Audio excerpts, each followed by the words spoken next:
You are only one decision away from a totally different life. Just one. It may be big, it may seem simple, but it can change your world. What is your one decision?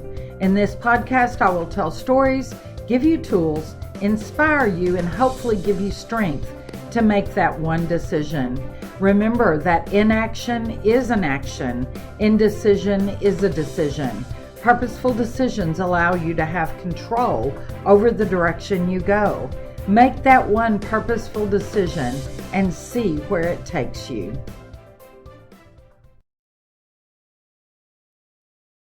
And welcome back to One Decision with Dr. Connie Swain. I'm so excited to have you join us today. I have a very special guest again today with Tammy Allen. Hello, Tammy. Hi, Connie. How are you? I am good. I'm so glad you're joining me today. We're going to talk to Tammy a little bit here in a minute, but don't forget, if you're on YouTube, to ring the notification bell, to like the video, to share the video with your friends. And then on Rumble, you want to share, subscribe, just do all those things so that you are continually notified every time I upload a video. And as you know, this is the One Decision podcast, and it's all about the important decisions we make that can literally change our lives. So, Tammy, goodness gracious. So just to give y'all a little bit of background, I met Tammy through our home group. We go to the same church and have some mutual friends. And then, of course, once we met, we became fast friends. So this will probably be a very talkative show. So just preparing you. But Tammy has got some incredible stories she's going to share. So, Tammy, I tell you what, tell us just a little bit about your life now. Like, what do you, just tell us. Yeah. So first, thank you so much for having me, Connie. You're just a blessing in my life as well. And about my life today is awesome and great, thanks to the people that I'm surrounded by and living in Decatur. I moved to Decatur about 5 years ago. And I attend Gateway Church and I have two life groups, one at my house with a previous church that I attended. And then now at the Gateway, I have a 19-year-old daughter who competes in horse shows. She does stock horse pleasure, and she's a little barrel racer. And so spend lots of times hauling horses all around Texas. And she and I just have a great time and surrounded with horse friends and our church friends and just kind of living the life. That's awesome. That is awesome. So I know you had told me that you have 3 very important decisions you made. So I want you to tell us about your first one that changed your life. Okay. So when you asked me to do this podcast, I had watched the other ones and I felt like, well, God, what would you have me do? Because I feel like that we have to always build people. And so I prayed about it, and I think I have 3 decisions. And the first one is just how I came to know the Lord and how I knew that He would lead my life. And so I guess that, I am just turned 57 years old, and my life started with parents that really didn't know how to be parents. And so my mother back in the day got pregnant, unexpected pregnancy. And I was born to my mom. She was 15 years old when she had me. And my dad was 18. And so they did marry. And so their parents, I think that, we've all heard the story of hurt people hurt people. Mm-hmm. And so neither my mom or my dad had a good upbringing themselves. And so I think they found love in each other. And then surprise, surprise, here I came. And so I think the foundation that my parents had wasn't all that great, and it ended up not being a good situation for me or my sister. So we were in a family with a lot of abuse. I think my mother kind of became angry, and my dad was resentful that, I was born, and we just had a really hard upbringing. And, and so I was lucky enough to have a really good grandmother, which was my mother's mother. And when I was little, she would drag me to church, and we would go to a Lutheran church. And I was the first grandchild born, so I was kind of special to her. And she insisted that I go to a private school at the Lutheran church. And so she paid for me to go, and would pick me up and drop me off. And she just kept me involved in the church. But when I would go home, it would be a whole different situation. My mother was typically angry about something. My dad was not happy, and there was just lots of upheaval and arguing. And my mother would lash out and, physically abuse me. And when my sister came along, she would verbally abuse her. And so I just grew up in this situation where it was kind of like two things. I spent time with my grandmother, and my grandmother's thing is you got to lead a good, clean Christian life to have a good life.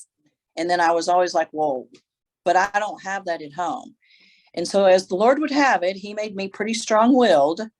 And I would just kind of argue with my mom, and arguing with a mother that was angry was not a good idea. So it didn't turn out real well for me. Yeah.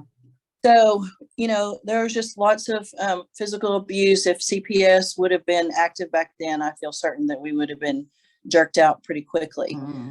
But as a small child, or, up until 7th, 8th grade, we lived in one house, and it was literally 3 or 4 blocks from the church that I attended. And so I had these two things in my head that, God was good, but yet I was being abused. And so one day, my mother went on a rampage and literally almost beat the living daylights out of me, to where I couldn't hardly walk. And I was just at my wit's end, and I would cry out to God when she would beat me up. But this day I just ran out the back door and ran to the church. And I attended that church, and my grandmother would take me to Sunday school with her. So I would just sit in the chair next to her. And I just went into the sanctuary, because back then churches were open all the time. They left the doors open. Yeah, they did. They did. And I spent a lot of time just walking to that church in an open door. But this particular time, I was emotionally and spiritually and physically drained. And I just remember like it was yesterday, I just sat there and said, God, I don't understand why I was even born to have to do this. And as strongly as I can say, Connie, I just felt the Lord say, I love you. And oh, wow.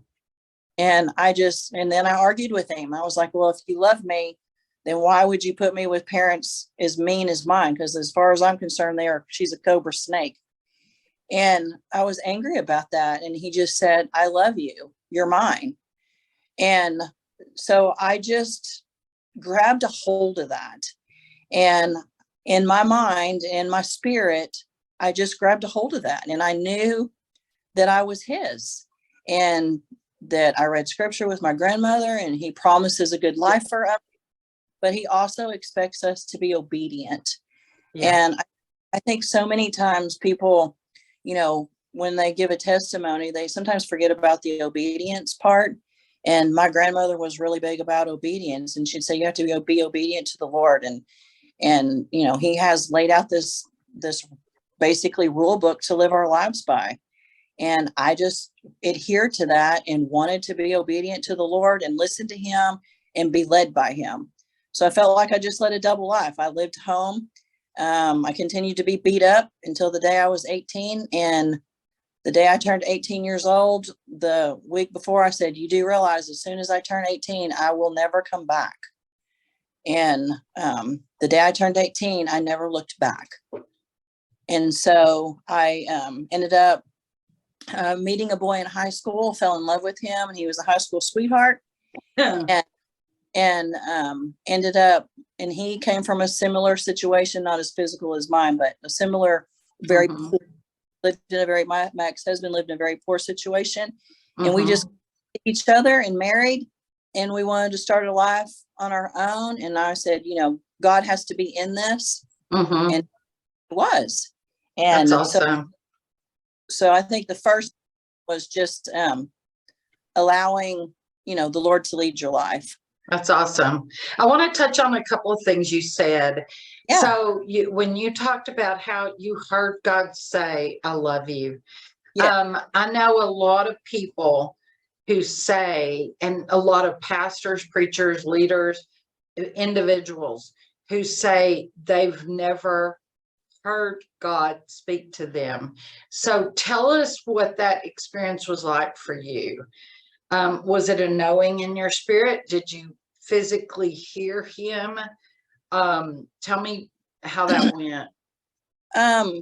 I feel like that my grandmother taught me that God needed to be center in your life and that he would lead you. I never was taught that God speaks. Right. But I knew that he spoke. I mean, I don't even remember why I even know that. Right. So that particular day, sitting in the back of the church, and I was just beat up, Connie. I was physically beat up. Wow. And crying out to the Lord, like, why, why? Like I asked him why, and I knew I shouldn't ask him why, but I think I was maybe in the 4th grade, maybe 3rd or 4th grade. I can't really remember. And I feel like I had an audible voice in my head, in my spirit, and I felt like I heard him just say, I love you. I love And that. I was overwhelmed with tears because my parents didn't use those words. They weren't parents to say. And so just to hear someone say, I love you. Yeah. I heard it, and I don't know that I can say, well, it was a man's voice and he, sounded like he was in a trumpet. I just heard, I just was. You heard it. Yeah. So here's the thing. A small, like they say, a small voice. I love you. And so I'm telling, it was interesting because it caught my attention when you said that. I have, through my ministry life and my life in general, I've encountered a lot of people who have come out of like abusive families. And the majority of the ones who have and who have truly found the Lord, like I'm not talking about it's just something they do. It's people who really and truly have a relationship with the Lord. Almost every single one of them have said they physically hear him speak to them. Yes. And I love how you said that, because chances are real good he does that with people in abusive families for that exact reason that you said. You needed to hear someone say, I love you. So it couldn't just be an impression. I believe God speaks to us in a lot of different ways, and he knows us. Obviously, he knows us better than anybody. So he knows how we're going to respond best. And so I love that you physically heard him say that, because that's what you needed. Yes. So that is incredible. That's incredible. And I picked myself up and I walked home, and I felt better. Yeah. And I think that was, one decision. I think that was the first decision that I knew what I knew, that God loved me. And if he loved me, then it really didn't matter what she did. Right. And so I think from that point on, I have a sister that's 2 years younger than me. And we kind of protected one another in a lot of ways. And from that point on, we grew up, and we would say to each other, and we even say it to this day to each other, that our parents taught us how not to be. Right. And that sounds like something that some people would think would be a really bad thing, but it has served me so well. I mean, I wanted to ask you, so that day after that incident, when you went back, did you feel hope then? Like you had hope that at some point this will end? I just felt like, seriously, Connie, no one's ever asked me that question. So I felt like I was no longer alone. There you go. That's so good. When my mother would beat me up physically, I felt like she was beating him up too. Wow. Because he's in me.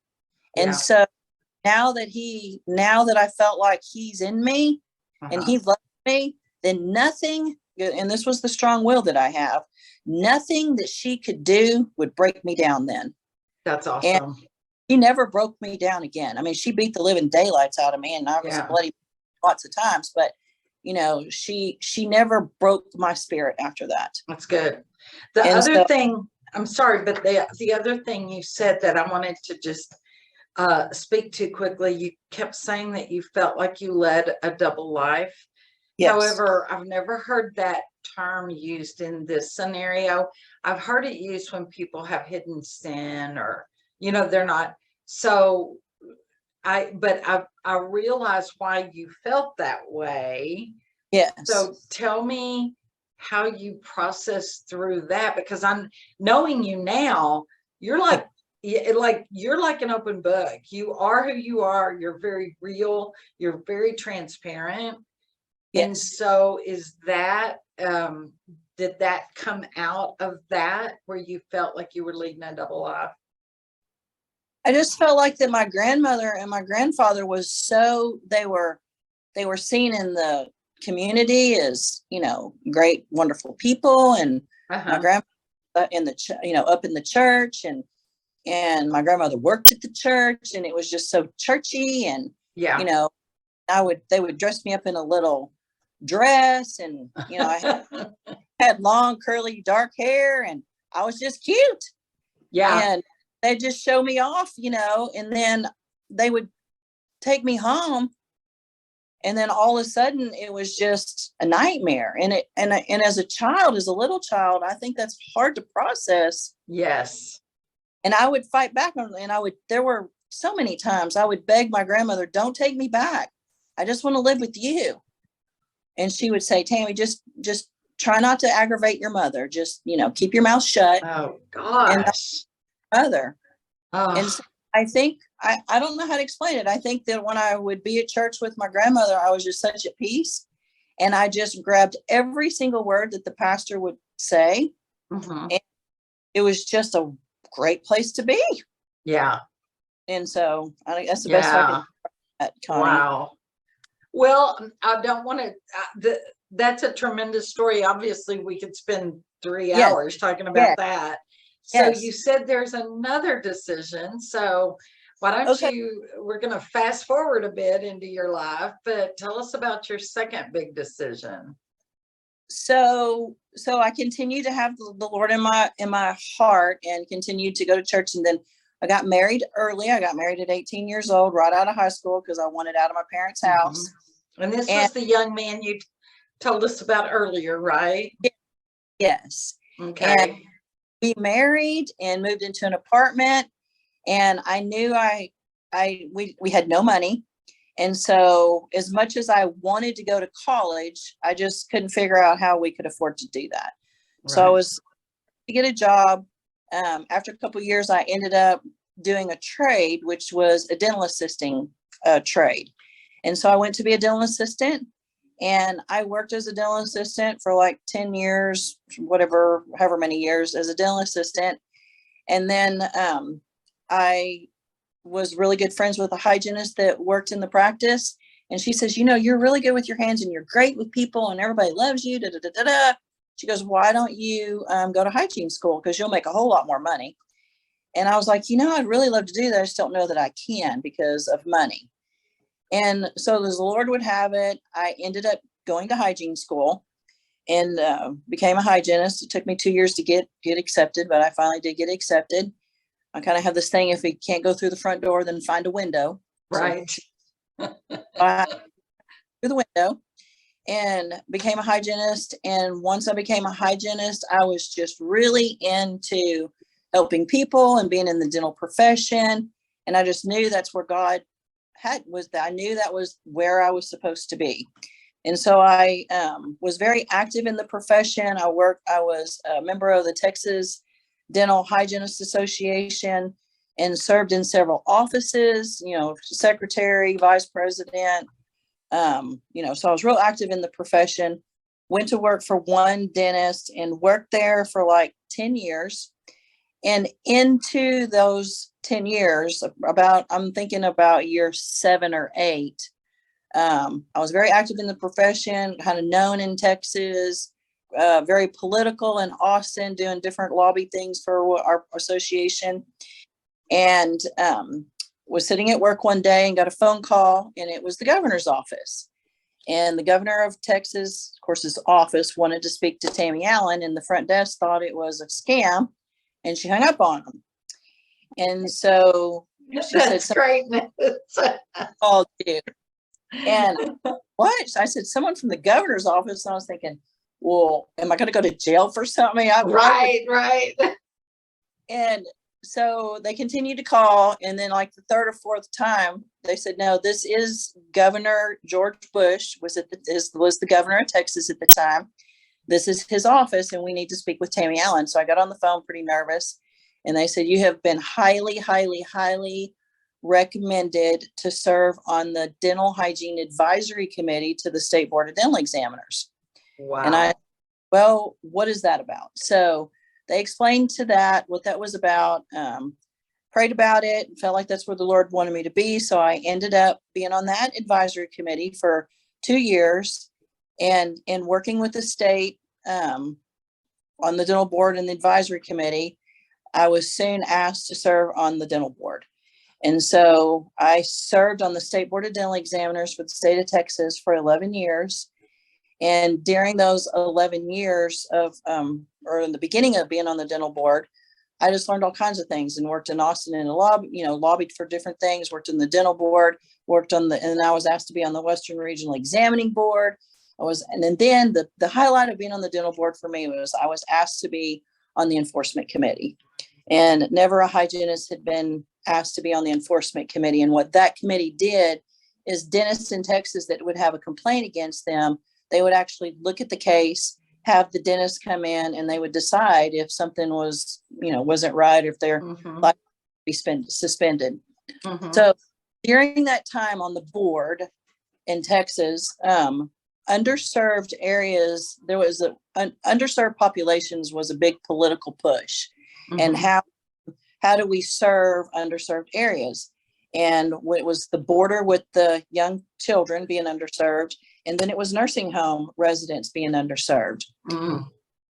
So I just learned a whole lot about what wasn't happening in nursing homes as far as dental care.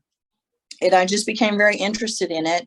There was a mobile dental company in Texas. I ended up volunteering for him because I just wanted to see how hygiene was done and how they did it. And then when I would look at it, I thought, there's just a whole better way to do this. And somebody else needs to do this. And so at the time I was working in a dental office, I was traveling the country as a dental consultant, helping practices make their practice more productive, make their practices more cohesive with the clients that they served. But what began to happen, Connie, is every time I get on an airplane to fly back home, instead of writing up the report for that doctor's office, I was writing up a business plan for Life Cycle Dental. Oh, wow. And this just went on for a couple of years. And finally, I told my husband, I said, I just want to start a business for nursing. I want to start a business that has a preventive model, that cleaning a resident's teeth is more important than just taking care of their pain and taking out their teeth. And so that calling was just on my life to do that. And talk about, God speaking to us. He spoke in lots of different ways. It never left me. I tried to hide it. I tried to push it down. There's no way I could start a business because this, and this. And finally, it was just so strong in my spirit that I talked to my husband about it. And I said, this is what I'm supposed to do. He said, well, we don't know anything about it. And I says, I know I don't. And I didn't really know a lot about it. I just knew that I felt like I could do it better. I could serve residents better. Yeah. And so I had a friend who was a dentist, and I said, if I start this, will you be my doctor? And will you do it with me? And he said, absolutely. And so I called a really close friend of mine, and I said, I really want to start this business. And she goes, oh, thank God, finally. Okay. Yeah. Will you work for me? And she says, yes, I will work with you, Tammy. And I said, well, there's only one problem with that. I can't pay you. Yeah. And she It's a says, little that's, problem with money right now. yeah, there's no this. And so I started the business with literally like $600. I asked my now one of my very best friends if she would work for free, and she did for I don't know how many years. And I had a dentist that came right on. And I think when God calls you to do something, he opens those doors for Yes, you. he does. Yes, he does. And so I don't have a business degree. I had no clue how to really actually do it. I just knew that I had a really smart doctor to help me do it. And I had a really good friend that was dedicated, and I knew what the vision needed. I felt like I knew what the vision needed to be. So we started with one nursing home, and, fast forward, Life Cycle Dental now has been in business for 20 years. And I felt like that God, talking about God speaking to me, I've always felt God say to me, and my staff knows this, is he asked me to take care of his people. And people in nursing homes are God's people. And, sometimes, I could get into a whole thing about how I feel about geriatrics and working in geriatrics, but we lose people in nursing or families or that live in nursing homes.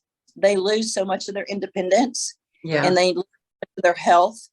And we end up putting them in a nursing home, and it's like kind of like God's waiting room. And I think God had a call in my life to take care of those people and to take that. And I think that, I don't think he's released me from that just yet. During COVID, my company, the company almost, we almost didn't make it. And I ended up, I laid off all 7 employees. We had 65 nursing homes that we took care of. And, being closed for 9 months was hard. And since then, God brought Life Cycle Dental right back, because I think he has his hand here. And well, I remember you and I, we were at home group, and yes, we would go to dinner or something, and you were like, I don't know if we're going to make it. I'm not sure what's going to happen. And we all prayed for you because we knew God's hand was on it. So, yes. And here's something, here's how that here's another way I feel like that God's in, because if you are obedient, there's a whole thing about obedience and trying to be obedient, not that we can't repent, but to be obedient. And during the COVID shutdown, I had no idea what to do with the business. Right. And so there was a guy that just works as he's a business consultant, and he had offered his services during COVID for free for any businesses that needed his help. Well, wow.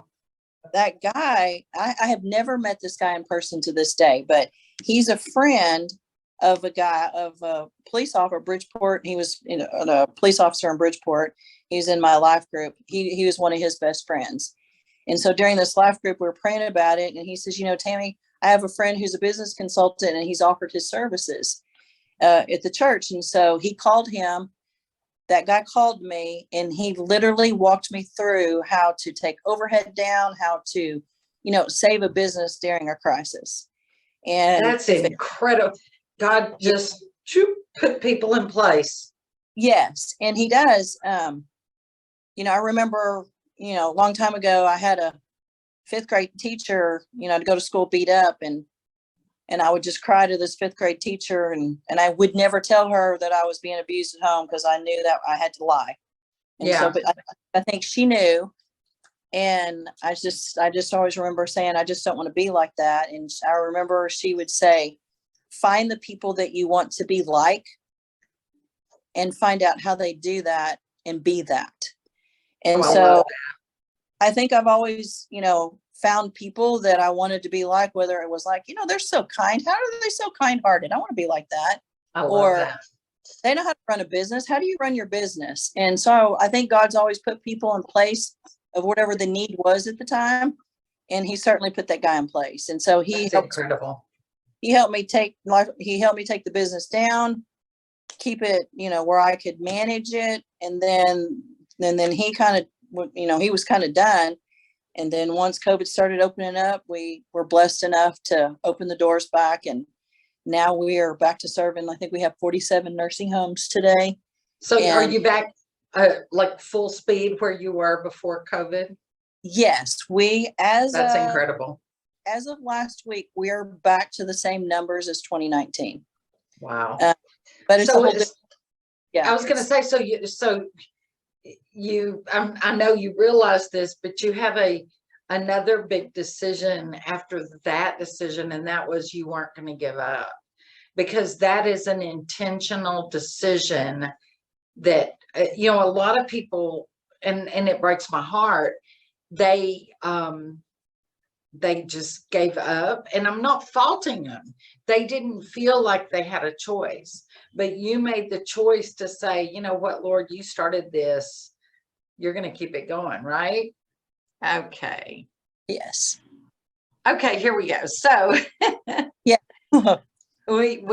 You'll see a glitch in the video. We had a little freeze problem, but what I was saying, Tammy, was you know, you made a decision within that decision that you weren't going to give up, because God orchestrated your business, and at a time when a lot of other people shut down, you made the decision that you were going to do everything you could to keep going.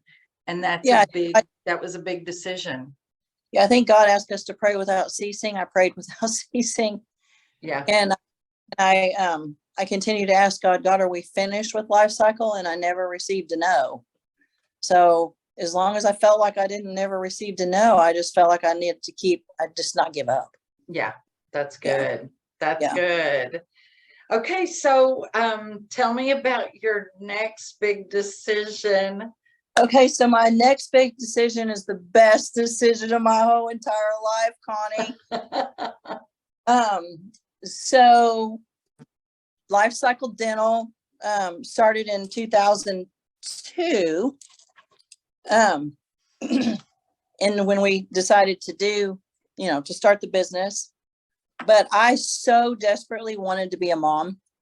Mm-hmm. And my ex-husband and I had lots of problems with fertility, and we did numerous things trying to have a baby. So we decided that we couldn't have a baby, and we would adopt. And so we went through a journey of adopting. We had one person that we were going to adopt their baby, and they backed out at the last minute after the baby was born. So just devastating stuff. But then we had decided, okay, well, God doesn't want us to be, he doesn't want me to be a mom. So we had decided that we weren't going to pursue adoption any longer. We weren't going to continue to try to do fertility. I had started Life Cycle. I had started the business. So we decided to move from our house and build a new house. And that house would kind of be more, the way an adult would want to live, lots more spaces. And so we moved in this house in July. And long story about the whole the adoption stuff, but I got a phone call in somewhere around in July, and I had an aunt who owned a bakery in Waco, and she had a young lady come in who was trying to get an abortion, and didn't want this pregnancy. She had already had 3 kids. So anyway, my aunt said, well, I know somebody that would adopt your baby. And so we were on the journey now to adopt. And so we did all of that. She didn't change her mind. And I adopted my daughter, and I cut the umbilical cord, was in the delivery room, and I became a mom in October of 2003. Oh, wow. It's an anniversary. I had remembered praying for God to allow me to be a mother. And I just felt like he was done. It was a surprise, because awesome. He had given up, and I was like, okay, God, I'm going to hear a no, because God does say no. Yeah. Sometimes. And so I was like, okay, I mean, I didn't hear him say no, but there wasn't nothing happening. So we just kind of moved on. And then Kinley came into our life. And the story of Kinley, I'll make it quick, but it's a powerful story, and it's a story that has to be told, especially in today's world with Roe versus Wade and all of that. Is Kinley was an unwanted pregnancy, but God had a bigger plan for my daughter. Yes. And she was born. And when she was born, she was gifted to me. Kinley was a gift, straight up gift. All children are gifts. And to the end. And so Kinley came home from the hospital. She was kind of the perfect baby. But around 3 months, Kinley wasn't meeting her milestones the way that she was supposed to. So we ended up taking her to the doctor and having a bunch of tests run. And it ended up that Kinley suffered a stroke in utero from her mother doing drugs. And I say that not to bash her mother, because Kinley's mother is a wonderful, wonderful young lady.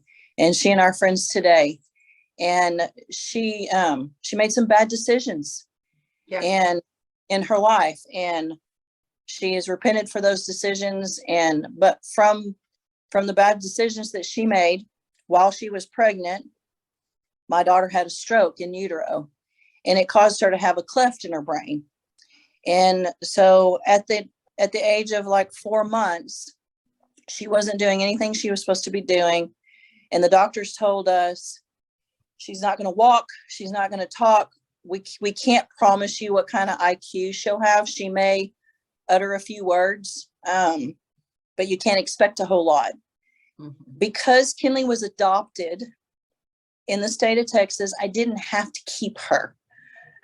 Because she now is a respite baby, I could decide to give her to CPS. And so all the doctors came in the room, neurologists, a bunch of them. My husband and I were standing there, and they said, this is what your situation is. This is what your life is going to look like. And I mean, there was no decision for me, but the decision had to be made verbally, because she was going to be a vegetable, basically. So I want to park there for just a second, just a minute. Yes, ma'am. Okay, because you and I have talked about that, your story before. Yes. And of course, you and I both are probably going to cry, but them telling you that, yes, is no different than a doctor coming into a woman who's pregnant and saying, you have a choice here. Yes. You can keep this baby, and this is all the horrible stuff that it's going to be. Yes. Or you can get rid of the baby. Yes. Yes. And I never looked at it like that till you said that. And that's just, I mean, was that heartbreaking to you, or did that resolve kick in? Like, no. I mean, I know you said it wasn't a choice for you, but did it make you angry, or did you? I was scared to death. I was frightened that I wouldn't know how to take care of her. Yeah. Yeah. And I was just standing there looking at her. I mean, she has blonde hair, blue eyes, and just Q's button. And I knew I had a decision, and I don't recall ever thinking that I wouldn't keep her. And neither did my husband at the time, but I was afraid. Fear did enter my heart and about my soul. How to take care of her. Yeah. I don't know how this is going to be, but she was a gift. Mm-hmm. And the only thing that resonated in my heart is that she was a gift, and God chose me. He chose me. He chose me to be her mom. And whether she ever talked or whatever we were up against. Wow. He chose me to be her mom. Wow. And so I just looked at him, and I looked at my husband, and he knew. I mean, he didn't have to say anything. And I just said, no, I'm good. You're gonna go home. And And I did say, and I've said this story lots of times, I said, my job is to help Kinley be the best Kinley that Kinley can be. Right. Right. Like, God has a plan for my daughter, and Yeah. he took to help her get it and to Yeah. get there. And so Yeah. whatever it is, we're good. I said, Yeah. so all you leave the room now and just tell me what and so that's what we did. And I took her home and I cried a lot. Uh-huh. And I was scared, and they pulled in ECI, which was early childhood intervention. And I my focus shifted. I had a new business, and now I had a special needs baby. Okay, real quick, what is early childhood intervention? Early childhood intervention is the state of Texas. I don't know whether states may do it, but in the state of Texas, if you have a child that has special needs, if they're not talking or they have speech issues or they're not walking, it's a free service. Oh, okay. Therapist will come to your house and they will help you navigate that. That's great. Okay. So immediately they set us up with ECI, and they came to the house, and it started a journey of helping Kinley be the best she could be. She didn't walk early. I moved all the furniture out of the house. We combat crawled. We have done all kinds of therapy. Yeah. And all kinds of therapy. And so I think that, a lot of people will say, I know Joyce Meyer says this, that you don't understand life moving forward, but you can understand it backwards. Mm-hmm. And so I could see now that my daughter's 19 of how God gifted me with the company, and then he gifted me with a special needs daughter. And being, one of the owners in the company, I could leave work and I could do things with her, and she was able to get the therapies that she needed. And so, Romans 8:28 says that all things work together for those who love God are called to his purpose. And I think that, the company and her being adopted, that's how God orchestrates things to work out for good. I'm happy to say that I don't know if have you met my daughter yet, Connie? Yes, I've met her several times. Remember when we were having the gathering, she would come. Yes. Yes. And it's incredible. She's beautiful girl. Yeah. She does have some learning disabilities. She's not good in math at all. So don't ask her about any money. Neither am I. So we navigate. But you would never know. Yes. Like just the normal person meeting her would never know that there were challenges in this kid's life. It's just incredible. Yes. Yeah. So she's pretty normal in many, many, many ways. She has a math disability that we have to navigate. Sometimes she doesn't get social cues exact, but she gets enough of them. And I think, Kinley's going to live an independent life, and God has a big plan for her. And I pray that she gives her testimony, especially like I said, in today's world of, the whole abortion thing. So, and you work through your prayers and your diligence and,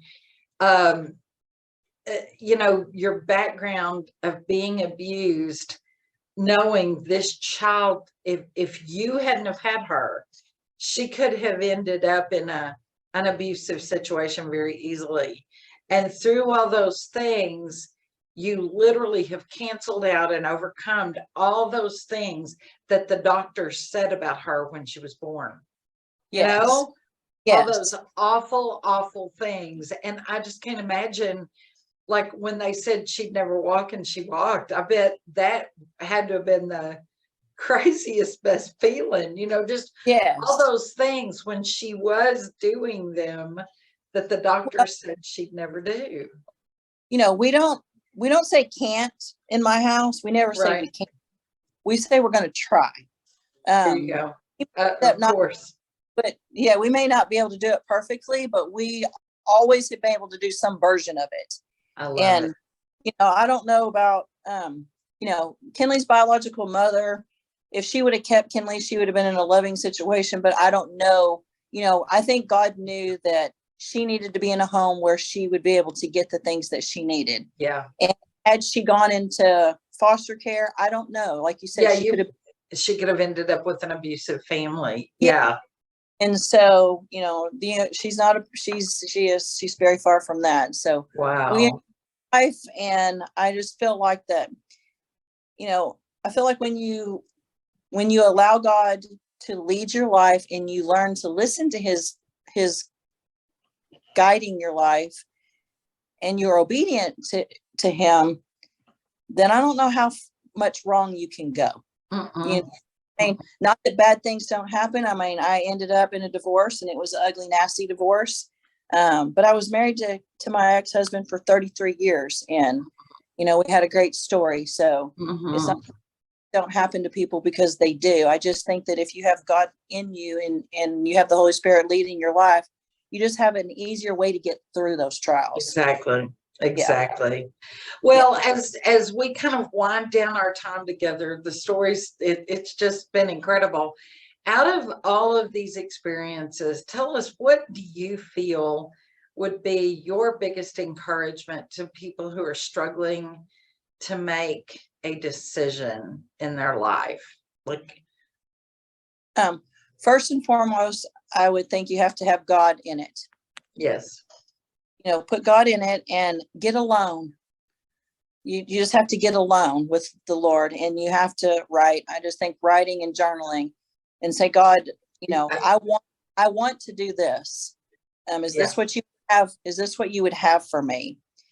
And if you really feel like that there's no reason to not do that, I mean, of course, God's not going to have you divorce your husband, and he's not going to have you, dealing drugs for money. But if it's something that is a godly thing and God has you do that, then you become obedient. You don't play the victim. I mean, I think so many people miss their calling because they just give up, and they just, they use it as an excuse. I mean, I could have used the excuse of being so badly abused from my childhood as why I just couldn't do this. But do you use it as an excuse or a reason? And use it as a reason to move forward, and you learn from it and you move on. So I think you don't victimize yourself. You're obedient to the Lord, and you look where he's at and you connect those dots. That's good. You were talking about don't be a victim. I see so many people, because using a victim mentality becomes so polarizing. But you could have also become a victim with your daughter. I've got a disabled daughter, and I can't, you know what I mean? Yeah. And that would have victimized her as well. Yeah. Yes. But because you chose to be not a victim, but an overcomer. Yes. Then you gave her the opportunity to be an overcomer as well. Yeah. And she is an overcomer. Her Bible verse is about being an overcomer. That's incredible. Anytime, we're around each other, and she's 19, she takes off, and I always tell Kinley, when you leave, I love you, and don't forget who you belong to. And a lot of people laugh because she belongs to me. They think, oh yeah, you got your mom, you got Tammy as your mother, that you're not gonna, but that's not what that means. And Kinley knows she belongs to the Lord, and she was a gift. And so I remind her every time she leaves me that she belongs to him. That's right. I don't forget who you belong to. That's good. That's the way we should live our lives. It is. There's that is so good. So do you have any other words of wisdom you want to share before we wrap up? Well, I'm happy to be your friend, and I think God has us on a great journey. I do too. And I feel the same way. This has truly been a blessing. So before we close out, or before I close it out, would you pray to close us, and just pray over the listeners, and however you feel led? Okay, definitely. Dear Heavenly Father, thank you so much for this day and this time that we get to call your name and call your name in glory, Lord. I ask that you lift up the listeners, and I ask that you bring the right listeners to this podcast, because it's important, Lord, that your children are a gift, and that and that you gift us and that you call us and that you give us all a way, and that way is a good way, and that we just have to glean into you, Lord. I thank you so much for Connie, and I think for her podcast, and I think that there's going to be great things from this, Lord. But the podcast is about one decision, and the one decision is ultimately you, and you give us a guidebook to live our lives that way, Lord. So thank you so much for this podcast, and thank you for being in our lives, and God, bring the right people to this particular podcast. It is in your precious Jesus' name we pray. Amen. Amen. Thank you. Thank you. Thank you. Thank you, my friend. So we have visited today with Miss Tammy Allen. Miss Tammy Allen. Yes. With Tammy Allen, my sweet friend. And I thank you for listening. Don't forget to like, share, subscribe, all that stuff. And tell your friends about the podcast. I am constantly surprised. I've done this for several weeks now, and I'm getting comments from people how listening to these stories, or sometimes I'll do teachings, are helping them get unstuck. And that is my goal. I want people to get unstuck. Life is amazing. God has wonderful things for us. So if you're struggling with making a decision, I hope this podcast helps you, and let me know if you make that decision. Be a blessing. Goodbye. You are only one decision away from a totally different life. Just one. It may be big, it may seem simple, but it can change your world. What is your one decision? In this podcast, I will tell stories, give you tools, inspire you, and hopefully give you strength to make that one decision. Remember that inaction is an action. Indecision is a decision. Purposeful decisions allow you to have control over the direction you go. Make that one purposeful decision and see where it takes you.